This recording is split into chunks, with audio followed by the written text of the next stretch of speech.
Assalamualaikum warahmatullahi wabarakatuh. Selamat pagi anak-anak. Jumpa lagi dalam pembelajaran daring IPA bersama Ibu Intan. Marilah kita awali pelajaran kita pagi ini dengan membaca bacaan basmalah bersama. Bismillahirrahmanirrahim. Semoga kita semua selalu dalam keadaan sehat dan dilindungi oleh Allah Subhanahu wa taala. Pagi ini kita akan melanjutkan pelajaran kita dari bab 2 ke bagian ketiganya, yaitu tentang pengklasifikasian makhluk hidup.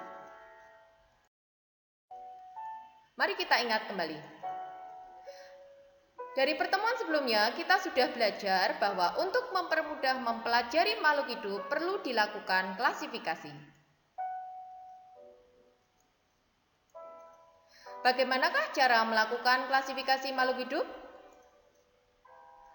Dalam klasifikasi makhluk hidup dikelompokkan menjadi apa saja? Mari kita pelajari bersama.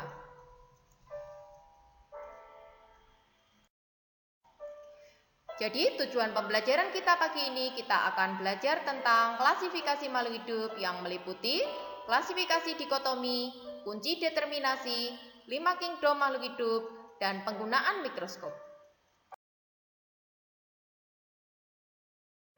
Coba anak-anak buka buku paket kurikulum 2013 halaman 48 dan buku paket kurikulum 2006 halaman 219.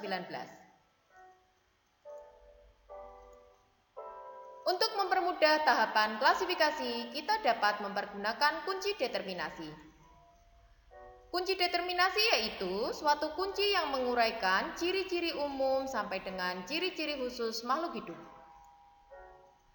Dasar pembuatan kunci determinasi ialah identifikasi makhluk hidup menggunakan klasifikasi dikotomi. Apa yang dimaksud dengan klasifikasi dikotomi? Klasifikasi dikotomi adalah serangkaian pasangan pernyataan atau kuplet yang berisi uraian ciri-ciri makhluk hidup yang mirip tetapi kontradiktif. Cara pembuatan klasifikasi dikotomi antara lain, pertama, amati ciri-ciri makhluk hidup. Kedua, buatlah sepasang pernyataan atau kuplet yang mirip tetapi kontradiktif dengan kalimat sependek mungkin. Yang ketiga, setiap kuplet diberi nomor yang berurutan. Kalimat pertamanya diberi tabel A dan kalimat kedua diberi label B.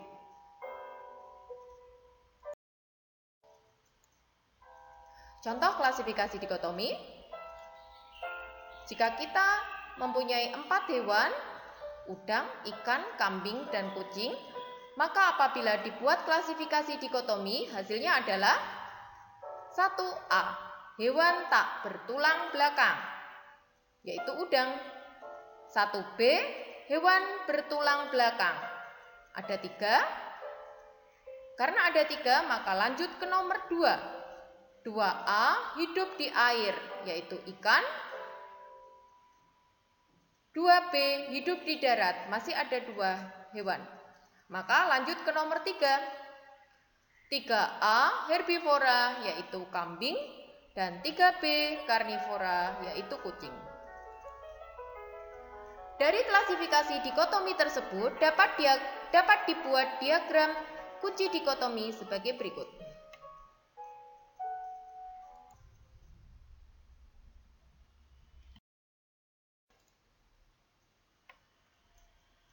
4 hewan tadi dapat dibagi menjadi 2 kelompok. 1A tak bertulang belakang, yaitu udang. 1B bertulang belakang, yaitu ikan, kambing, dan kucing. Ikan, kambing, dan kucing dapat dibagi menjadi 2 kelompok, yaitu 2A hidup di air adalah ikan, 2B hidup di darat adalah kambing dan kucing. Kambing dan kucing bisa dibagi lagi menjadi 2 kelompok, yaitu 3A herbivora adalah kambing dan 3B karnivora adalah kucing. Dari diagram kunci dikotomi tersebut dapat dibuat kunci determinasi sebagai berikut.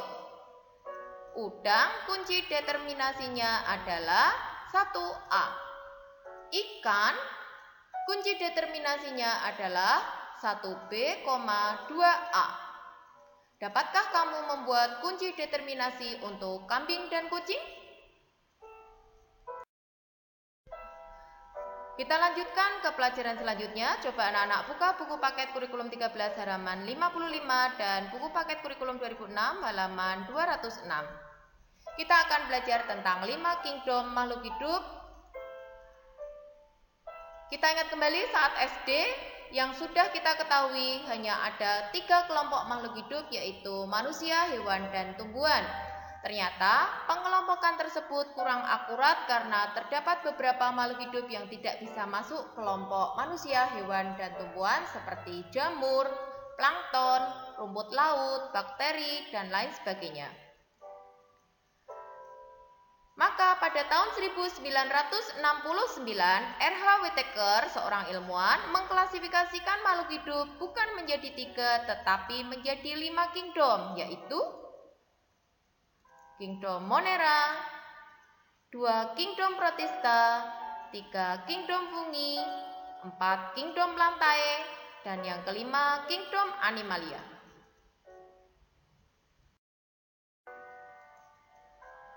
Adapun ciri-ciri dari 5 kingdom tersebut adalah sebagai berikut.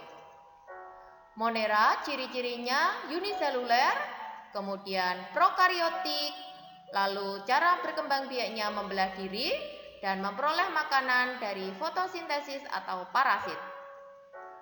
Adapun kingdom Protista, ciri-cirinya adalah ada yang uniseluler serta ada yang multiseluler. Kemudian dia memiliki membran inti sel, maka disebut eukariotik. Cara berkembang biak Protista dengan membelah diri, fragmentasi atau berspora. Lalu kingdom Protista ada yang mirip hewan karena memiliki alat gerak, disebut protozoa. Ada juga Protista yang mirip tumbuhan karena memiliki klorofil, maka disebut alga atau ganggang. Ada pula yang mirip jamur karena berspora, maka disebut Mysomicota dan Oomycota. Protista akan memperoleh makanannya dengan cara menjadi parasit, berfotosintesis, atau menguraikan sisa organisme yang sudah mati.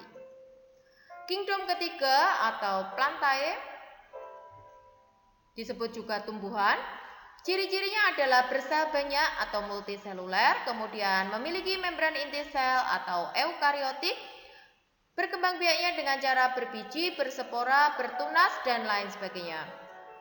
Plantae atau tumbuhan tidak dapat bergerak bebas karena tidak memiliki alat gerak, kemudian membuat makanan sendiri dengan cara berfotosintesis karena memiliki klorofil sehingga disebut autotrof, serta memiliki 3 organ utama yaitu akar, batang, dan daun. Kingdom keempat adalah fungi atau jamur. Ciri-cirinya adalah uniseluler dan multiseluler, memiliki membran inti sel, kemudian berkembang biak dengan spora, tidak dapat bergerak karena tidak memiliki alat gerak, tidak dapat berfotosintesis karena tidak memiliki klorofil. Cara memperoleh makanannya dengan cara menguraikan organisme yang sudah mati atau menjadi parasit. Tubuh dari jamur tersusun dari benang-benang halus yang disebut hifa, dan dinding selnya memiliki protein yang mirip dengan protein yang dimiliki oleh sel hewan yang disebut kitin. Kingdom terakhir adalah Animalia atau hewan. Ciri-cirinya bersel banyak atau multiseluler, memiliki membran inti sel, berkembang biak dengan cara beranak dan bertelur, dapat bergerak bebas karena memiliki alat gerak seperti tangan, kaki, sayap, sirip, dan lain sebagainya. Tidak dapat berfotosintesis karena tidak memiliki klorofil sehingga memperoleh makanan dengan cara memakan organisme lain atau disebut juga heterotrof, yaitu organisme yang bergantung pada organisme lain untuk makanannya. Pengelompokan makhluk hidup menjadi 5 kingdom menurut R.H. Whittaker adalah sebagai berikut. Makhluk hidup dibagi menjadi 5 kingdom, yaitu 1 Monera, 2 Protista, 3 fungi atau jamur, 4 Plantae atau tumbuhan, dan 5 Animalia atau hewan. Monera akan dibagi lagi menjadi 2 kelompok, yaitu 1 bakteri, contohnya adalah Salmonella typhosa penyebab penyakit tipes, dan Mycobacterium tuberculosis yang menyebabkan penyakit TBC. Kelompok kedua dari Monera adalah ganggang hijau biru atau nama lainnya Cyanophyta. Contohnya adalah spirulina yang dapat digunakan sebagai sumber bahan makanan PST atau protein sel tunggal. Kingdom kedua protista akan dibagi menjadi 3 kelompok, yaitu protista yang mirip hewan, nama lainnya protozoa, terdiri dari 4 kelompok lagi, yaitu Rhizopoda, contohnya Amoeba proteus, Flagellata, contohnya Euglena, Ciliata, contohnya Paramecium, dan Sporozoa, contohnya Plasmodium. Kelompok kedua dari protista adalah protista yang mirip tumbuhan, nama lainnya ganggang atau alga. Terdiri dari 4 kelompok, yaitu alga hijau atau Chlorophyta, contohnya Chlorella, alga merah atau Rhodophyta, contohnya adalah Eucema. Kemudian alga coklat atau Phaeophyta, contohnya adalah Turninaria. Dan alga kersik atau alga emas, nama lainnya Chrysophyta, contohnya adalah Diatom.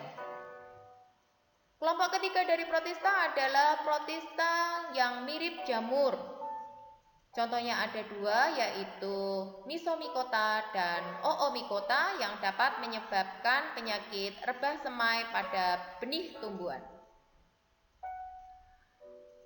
Selanjutnya, kingdom ketiga adalah fungi atau jamur.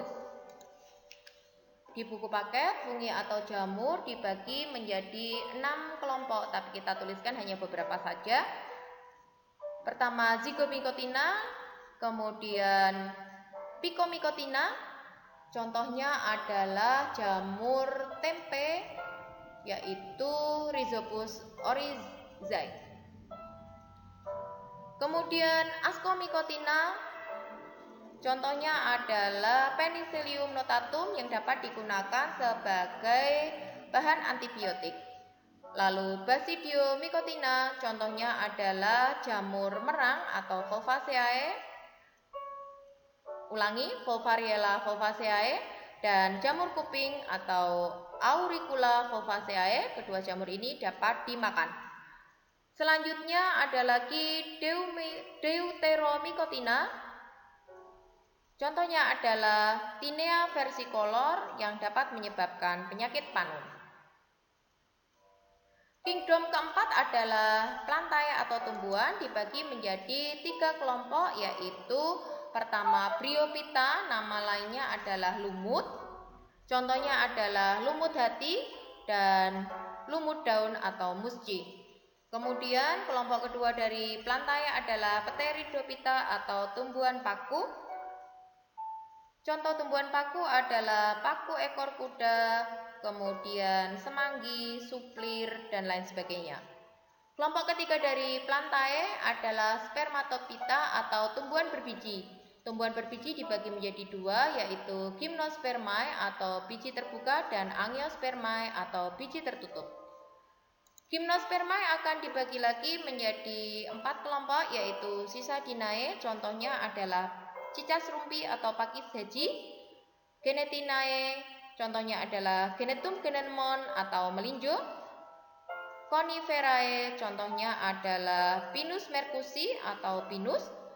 Dan Ginkgoinae atau contohnya Ginkgo biloba. Sedangkan tumbuhan berbiji tertutup atau Angiospermae akan dibagi menjadi 2, yaitu Dicotylenae, yaitu berbiji keping 1. Ulangi, Dicotylenae yaitu berbiji keping 2. Contohnya adalah mangga, kacang, kemudian jeruk, dan lain sebagainya. Dan Monocotyledonae atau berkeping 1, contohnya adalah padi, rumput, jagung, jahe, dan lain sebagainya. Dan kingdom terakhir, Animalia, akan dibagi menjadi 2 kelompok utama, yaitu Avertebrata, hewan tak bertulang belakang, dan Vertebrata, hewan bertulang belakang. Avertebrata akan dibagi menjadi 8 kelompok, yaitu Porifera, hewan berpori-pori, contohnya adalah Euspongia. Euspongia itu hidup di dasar laut. Kalau kamu lihat di film kartun ada SpongeBob itu contohnya. Kemudian Solentarata atau hewan berongga, contohnya adalah Hydra dan ubur-ubur. Kemudian moluska atau hewan lunak, contohnya adalah siput, kerang, dan lain sebagainya. Kemudian Echinodermata yaitu hewan berkulit duri, contohnya adalah bintang laut, landak laut, dan lain sebagainya. Kemudian Platyhelminthes atau cacing pipih, contohnya adalah planaria dan cacing pita. Kemudian Nemathelminthes atau cacing gilik, contohnya adalah cacing tambang, cacing perut, dan cacing kremi. Lalu Annelida atau cacing gelang, contohnya adalah cacing palolo dan wawo. Kemudian cacing penghisap darah seperti litah dan pacet. Yang terakhir dari Avertebrata adalah Arthropoda atau hewan berbuku-buku. Hewan berbuku-buku ini dibedakan lagi menjadi Crustaceae atau udang-udangan, contohnya udang galah, udang windu. Kemudian Myriapoda atau hewan berkaki seribu, contohnya adalah lipan ya. Kemudian Arachnida atau laba-laba, contohnya adalah contoh laba-laba tadi adalah laba-laba rumah atau ada lagi tarantula, juga termasuk kelompok ini kalajengking. Kemudian arthropoda yang terakhir adalah insekta atau serangga, contohnya belalang, kupu-kupu, lebah, dan lain sebagainya. Kelompok kedua dari animalia adalah vertebrata atau hewan bertulang belakang. Hewan bertulang belakang akan dibagi menjadi 5 kelompok, yaitu Pisces atau ikan, contohnya ikan air tawar, lele, gabus, ikan air laut, hiu, dan lain sebagainya. Kemudian amfibi atau hewan yang hidup di dua alam, contohnya katak dan salamander. Kemudian reptilia, hewan yang melata atau merayap dengan otot perut, contohnya adalah buaya, komodo, cicak, dan ular. Lalu aves atau bangsa unggas, contohnya burung, ayam, itik, angsa, dan lain-lain. Kemudian mamalia atau hewan menyusui, contohnya adalah sapi, kucing, kelinci, dan termasuk juga mamalia adalah manusia.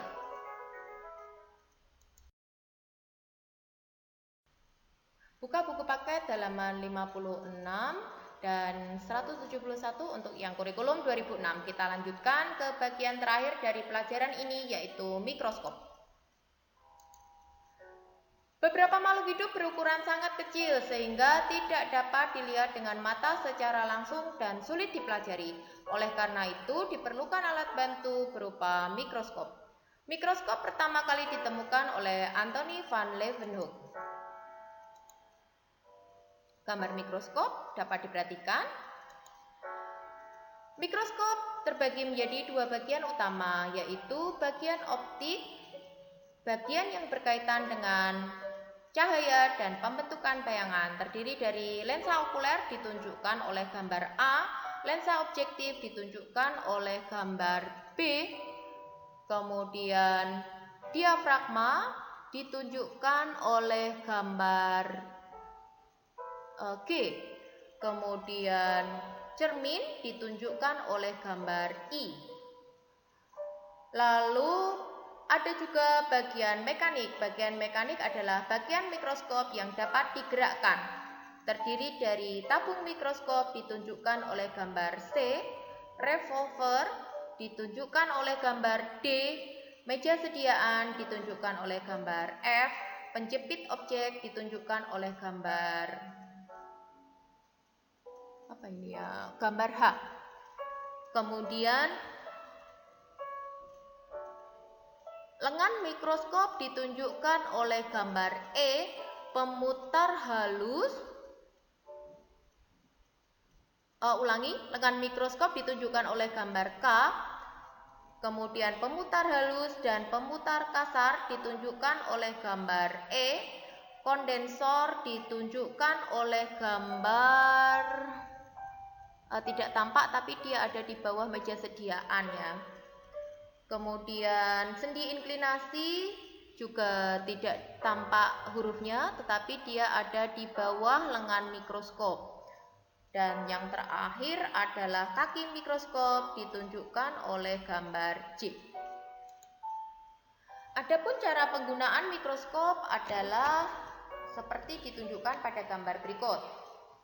Pertama, kamu mengambil mikroskop dari kotak penyimpanan dan memegangnya dengan dua tangan. Tangan kanan memegang lengan mikroskop dan tangan kiri memegang kaki mikroskop atau menyangga kaki mikroskop. Langkah kedua dari penggunaan mikroskop ialah memutar revolver sehingga lensa objektif berada pada perbesaran terkecil dan segaris dengan lensa okuler, kemudian ditandai bunyi klik pada revolvernya. Langkah ketiga adalah mencari lapang pandang, yaitu dengan cara mengintip dari lensa okuler sehingga tampak di bagian bawah lensa objektifnya ada bagian di mikroskop yang terlihat bulat lebih terang dari bagian sekitarnya. Langkah keempat adalah letakkan preparat atau objek yang akan diteliti di mikroskop dan di kaca objek dan dijepit dengan penjepit mikroskop. Kemudian langkah kelima, aturlah fokus untuk memperjelas gambar objek yang tampak di mikroskop dengan cara memutar pemutar kasar atau makrometer terlebih dahulu secara perlahan. Kemudian untuk lebih memperjelas bayangan objek dilanjutkan dengan memutar pemutar halus atau mikrometernya. Dan yang terakhir, langkah keenam, setelah selesai ulangi langkah keenam, setelah preparat terlihat, tadi kan mikroskop masih berada pada perbesaran terkecil dari lensa objektif yaitu 10 kali.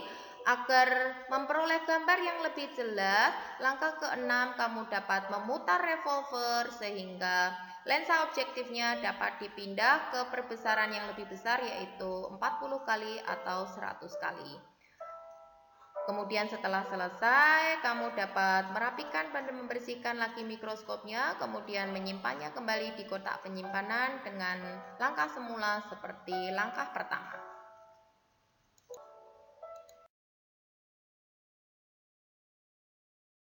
Yang sudah kita pelajari hari ini, pelajaran hari ini sangat padat ya. Pertama, dapatkah kamu menjelaskan manfaat dari klasifikasi, dikotomi, dan kunci determinasi? Kedua, dapatkah kamu menganalisis perbedaan ciri-ciri makhluk hidup dari 5 kingdom? Dapatkah kamu menjelaskan bagaimana klasifikasi berdasarkan 5 kingdom makhluk hidup menurut R.H. Whittaker? Selanjutnya, dapatkah kamu menjelaskan bagian-bagian mikroskop dan fungsinya? Dan yang terakhir, dapatkah kamu menjelaskan bagaimana cara penggunaan mikroskop?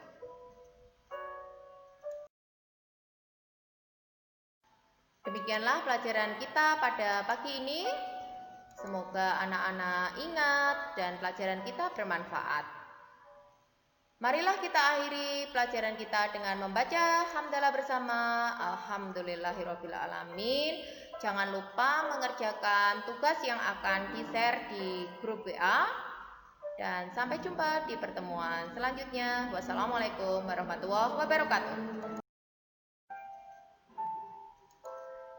Jangan lupa juga untuk mengeklik tanda like, subscribe, dan tanda bel ya. Terima kasih.